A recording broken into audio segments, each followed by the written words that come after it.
Hello दोस्तों, नमस्कार। आज हम बहुत ही बेहतरीन कंट्री के साथ साथ एक बेहतरीन टॉपिक के बारे में बात करने वाले हैं। जी हाँ, आज हम बात कर रहे हैं ऑस्ट्रिया जो कंट्री है यूरोप में। अगर आपको शेंगेन वीज़ा चाहिए, अगर आप शेंगेन वीज़ा में जा करके पूरा यूरोप घूमना चाहते हैं या काम करना चाहते हैं, कौन सा ज़्यादा बेहतर होगा? और अगर आपका ये सपना है कि आपको ऑस्ट्रिया में ही जाना है तो कौन सा वीज़ा में जाना चाहिए और वो वीज़ा को आप कैसे हासिल कर सकते हैं, इस बारे में आज हम डिटेल्स में जानेंगे। वैसे आपको पता ही होगा, ऑस्ट्रिया एक बहुत ही सुंदर कंट्री होने के साथ साथ इकोनॉमिकली भी बहुत ज़्यादा स्ट्रॉन्ग है दोस्तों। और इस वजह से हर एक जॉब सीकर्स या टूरिस्ट जो है ऑस्ट्रिया जाना चाहता है। और आज हम बात करेंगे इन दोनों में कौन सा वीज़ा बेहतर होगा और कौन सा वीज़ा जल्दी मिलता है और कौन सा वीज़ा में आपको जाना चाहिए। तो वीडियो में आखिर तक बने रहें। अगर आप भी एक जॉब एस्पायरेंट हैं या एक टूरिस्ट हैं और ऑस्ट्रिया जाना चाहते हैं तो आज का इस वीडियो को पूरा देखें, क्योंकि आपको पता ही है डिटेल्स आपको आगे मिलने वाला है। नमस्कार दोस्तों, मैं हूं अशोक कुमार साहू, करियर कोच, और आप देख रहे हैं Lavanya global career planner YouTube channel. अगर पहले बार चैनल पे आए हैं तो मेरा गुजारिश है चैनल को सब्सक्राइब कर लीजिएगा, साथ ही बेल आइकन को ऑन करके नोटिफिकेशन बटन को ऑन रखें। शुरू करते हैं। देखिए, ऑस्ट्रिया के बारे में आपको बताने की जरूरत ही नहीं है। बहुत ही बेहतरीन कंट्री होने के साथ साथ हर एक मन को लुभाता है। और अगर आप ऑस्ट्रिया जाना चाहते हैं तो हम दो वीज़ा के बारे में बात करेंगे। पहले बात करते हैं वर्क वीज़ा में। क्या वर्क वीज़ा ऑस्ट्रिया का मिल सकता है? तो बिल्कुल मिल सकता है। अगर आपका प्रोफाइल मैचिंग होता है कोई भी वैकेंसी के साथ या कोई भी ओपनिंग के साथ तो आपको वीज़ा मिल सकता है, बशर्ते आपके पास प्रॉपर डॉक्यूमेंट्स होना चाहिए और आप इंटरव्यू क्रैक कर सकना चाहिए।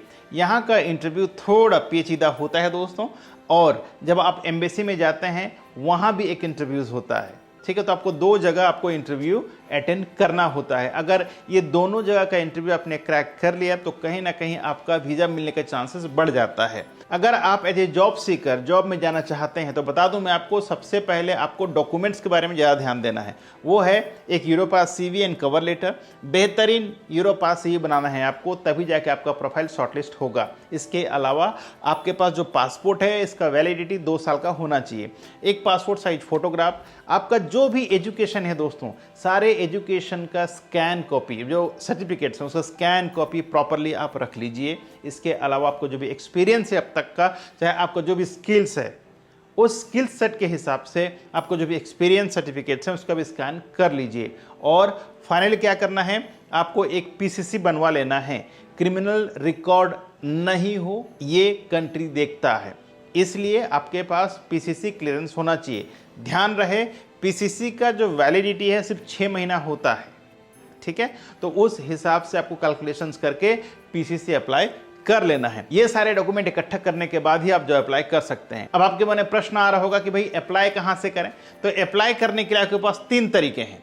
एक है कि आप ऑनलाइन वेबसाइट के माध्यम से अप्लाई कर सकते हैं, दूसरा है कि आप कोई भी एजेंसी के माध्यम से अप्लाई कर सकते हैं, और तीसरा कोई भी रेफरेंस के माध्यम से आप जॉब ले सकते हैं, चाहे वो फ्रेंड्स हो, चाहे फैमिली मेम्बर्स हो, चाहे आप किसी को जानते हो, अगर वो रेफ़र करते हैं तो आपको जॉब मिल सकता है। तो ये 3 तरीका है जिससे कि आप वहाँ का वर्क ले सकते हैं, और वर्क कॉन्ट्रैक्ट लेने के बाद ही आपको वीज़ा मिलता है। जो दूसरा ऑप्शंस है जिसके बारे में हम डिस्कशन करने वाले हैं, जो है विजिट टू वर्क।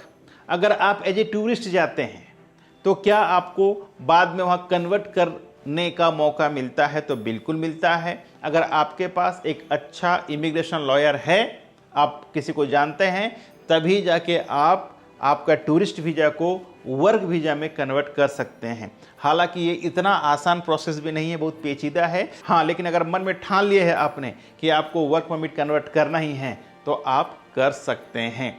अब बता दूं दोस्तों, इसका दोनों का पहलू बताता हूं। अगर आप वर्क परमिट में जाते हैं तो लगभग आपका खर्चा 7 से 8 लाख रुपया करीब हो जाता है। वैसे बहुत एजेंसी बोलते हैं हम 2 लाख में कर देंगे, कोई बोलता है 5 में कर देंगे, कोई बोलता है 10 में कर देंगे, कोई बोलता है 15 में कर देंगे। तो ये डिपेंड करता है कि आप कहाँ पर अप्रोच कर रहे हैं और कैसे लोगों से आप अप्रोच कर रहे हैं। ठीक है।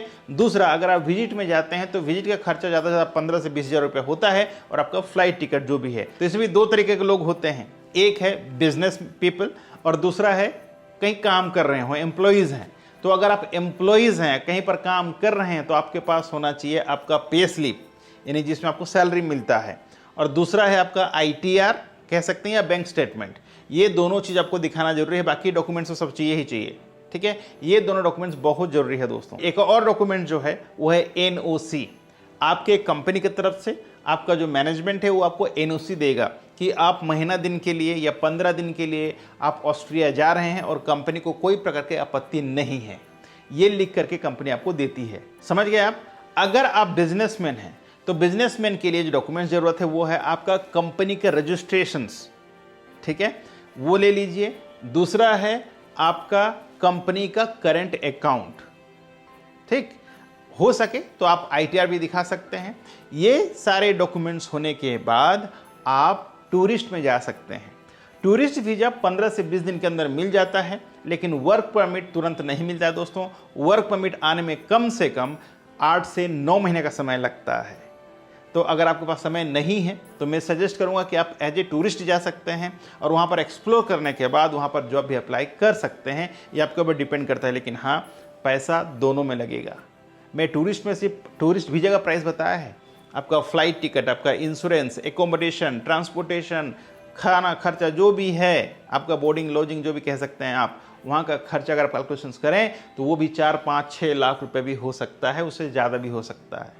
ठीक है, तो आपके ऊपर डिपेंड करता है अभी कि आप किस में जाना पसंद करेंगे। मेरा सजेशन है, अगर आप मिडिल क्लास फैमिली से हैं, आपके पास ज़्यादा पैसा नहीं है, तो दोस्तों टूरिस्ट वीज़ा में जा करके अपना पैसा बर्बाद ना करें। इनफैक्ट आपको क्या करना चाहिए, इंडिया में काम करते रहना चाहिए या गल्फ में कहीं पर काम करें तो करते रहना चाहिए, और उसी दौरान ही आपको किसी एजेंसी के माध्यम से जॉब अप्लाई करना चाहिए। हालांकि जब आप एजेंसी के थ्रू जॉब अप्लाई कर रहे हैं तो बहुत सोच समझ के अप्लाई करना है, क्योंकि आप कुछ ही लोग जो है जेन्युइन मिलेंगे।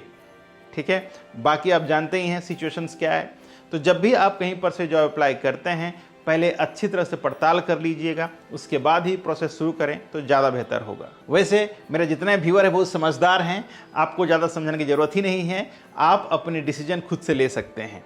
आशा करता हूं आज के वीडियो के माध्यम से आपको करेक्ट इन्फॉर्मेशन मिला होगा। अगर अब भी आपके मन में कोई दुविधा, कोई क्वेश्चंस रह गया हो तो आप नीचे कमेंट बॉक्स में अपना क्वेश्चंस लिख भेजें। मैं कोशिश करूंगा आपको जल्द से जल्द रिप्लाई करने का। साथ ही साथ इंस्टाग्राम पर मैं हर दिन एक इन्फॉर्मेटिव रील अपलोड करता हूं जो आपको विदेश जाने में इंफॉर्मेशन लेने में बहुत मदद करती है। तो आप मेरा इंस्टाग्राम प्रोफाइल को फॉलो कर सकते हैं ताकि आप हर दिन अपडेट रह सकें। So thank you so much for watching this video. मैं अशोक कुमार साहू करियर कोच आपसे विदा लेता हूं आज के इस वीडियो से।